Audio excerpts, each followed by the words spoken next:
آخرت کیا ہے، موت کیا چیز ہے، قبر کیا ہے، قبر کا حساب کتاب کیا ہے، پھر قبر سے اٹھنے کے بعد کیا ہوگا، حشر کا میدان کیسا ہے، میزان کیسا ہوگا، پھر پل صراط کیسا ہوگا، حوض کوثر کیسا ہے، جنت کیسی ہے، جہنم کیسا ہے، یہ ساری باتیں سکھانے کی ہیں.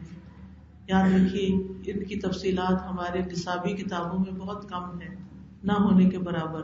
ایمان بالآخرت کی بات کرتے ہیں بس چند رٹے رٹائے جملوں میں، لیکن اس سے بچوں کے احساسات نہیں جاگتے، دل نہیں جاگتا.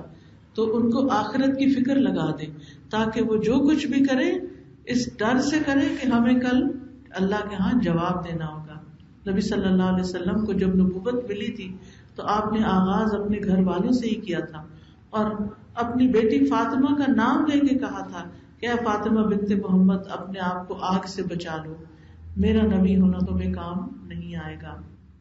پھر اسی طرح نمازوں کی پابندی سکھانا اور نوافل کی ترغیب دینا. بعض اوقات ہم بچوں کو عادت ڈالتے ہیں اچھا فرض پڑھ لو ابھی، پھر ساری زندگی وہ فرض ہی پڑھتے رہتے ہیں، ان کو نوافل کی عادت نہیں پڑتی. تو اس کا بھی اجر و ثواب بتانا چاہیے.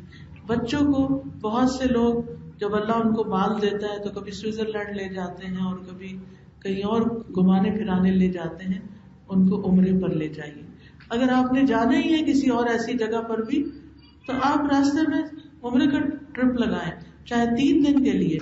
میں نے پرسنلی اس کا بہت بڑا فائدہ دیکھا ہے کہ بچوں کے اندر جو چیز وہاں جا کر آتی ہے، اللہ کی محبت اور ایک احساس کہ اللہ ہے، اس بات کا یقین کہ وہ ہے، کیونکہ اس گھر کا ایک روح بھی اور طرح ہے اور اس میں نشانیاں ہیں ایسی بینات من الہدا، ہدایت کے لیے بہت سی علامتیں موجود ہیں.